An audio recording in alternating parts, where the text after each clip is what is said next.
جی اصل میں فقہیں تو بہت زیادہ تھیں، لیکن معاملہ ان کا یہ ہوا کہ ان کے جو مذاہب تھے وہ مشہور نہ ہو سکے. دیگر جو ہے وہ ائمہ کے جو مذاہب تھے وہ اور بھی بہت سارے ائمہ تھے جنہوں نے اپنی اپنی فقہیں بنائی تھیں، یعنی وہ نتائج یعنی مسائل تک پہنچے تھے. لیکن جو بہت زیادہ انفرادی مسائل تھے وہ ان چاروں ائمہ کے تھے، اور ان کے جو مذاہب ہے وہ زیادہ مشہور ہوئے.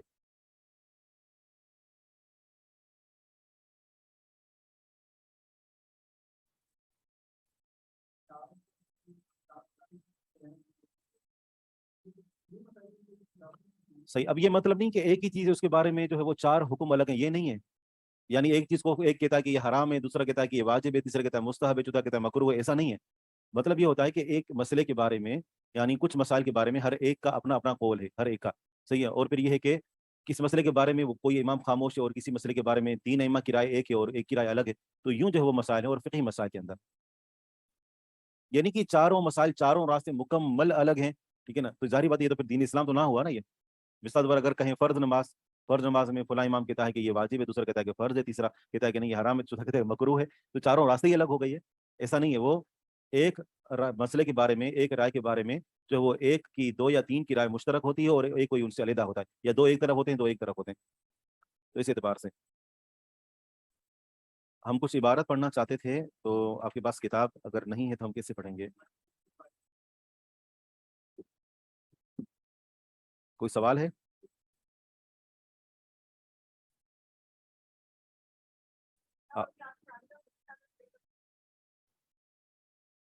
اگلے حصے میں پڑھائیں.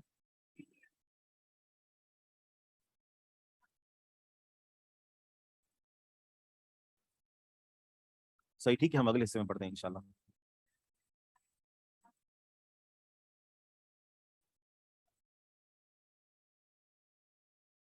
یہ جو اصول حدیث کا تھا، اس میں تو میرے خیال میں سوالات اسی طرح ہوتے ہیں، ایم سی کیوز ہوتے ہیں.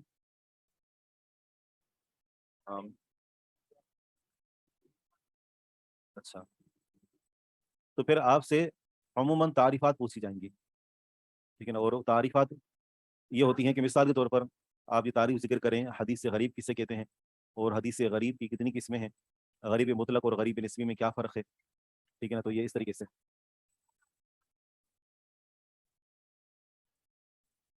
تو ظاہری بات ہے کہ آپ ماشاءاللہ اتنا ٹائم دے رہے ہیں اور آپ ایک عالم بننا چاہ رہے ہیں، تو اس کے لیے یعنی ایسا تو نہیں ہو سکتا کہ آپ کپڑے دھوتے ہوئے یا کھانا بناتے ہوئے تھوڑا دیکھ لیا اور اس کے بعد رکھ دیا. نہیں، ظاہری بات ہے پورا پورا ٹائم دینا پڑے گا اس کو.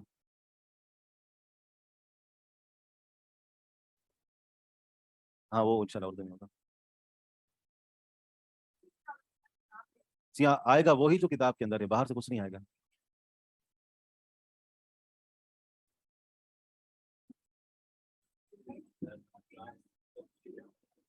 اتنا ظلم نہیں کرتے. نہیں، تفصیلی بیان کریں.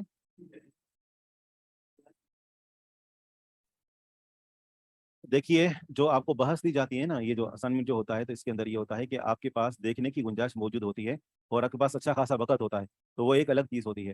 اور جو آپ کو امتحان دیا جاتا ہے اس کے لیے مخصوص دورانیہ ہوتا ہے اور ٹو دا پوائنٹ بات ہوتی ہے. بس آپ نے جو مختصر جواب دینا ہے اس کا. اگر تعریف پوچھی جا رہی تو آپ کو پتا ہونا چاہیے اس کی تعریف کیا ہے. حدیث کسے کہتے ہیں، صحابی کسے کہتے ہیں، حدیث مرفوع کسے کہتے ہیں. مختصر جو تعریفیں پوچھی جاتی ہیں اس کا آپ نے جواب دینا ہوتا ہے.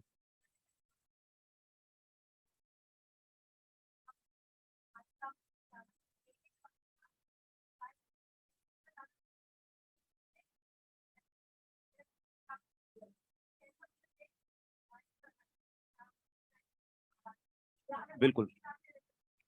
کسی اور کتاب کی قطعاً آپ کو ضرورت نہیں ہے. اگر آپ سمجھنا چاہتے ہیں تو بھلے آپ سمجھنے کے لیے کوئی اور کتاب اٹھائیں، لیکن سوالات جو آئیں گے وہ اتنے ہوں گے کہ آپ اس کا جواب ان کتابوں سے دے سکتے ہیں. اور تفصیلی جوابات نہیں ہوتے، مختصر ہوتے ہیں. یعنی ایک سوال اگر ہوتا ہے نا 10 نمبر کا، مثال کے طور پر اگر ایک سوال، اب جو ہے کتنے نمبر بچیں گے آپ کے؟ 60 نمبر.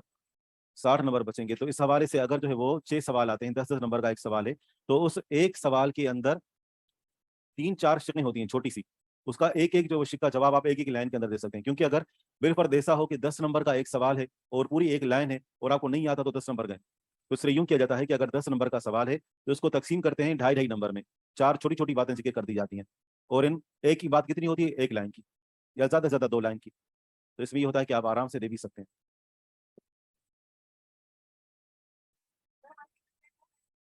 جی ہاں، وہ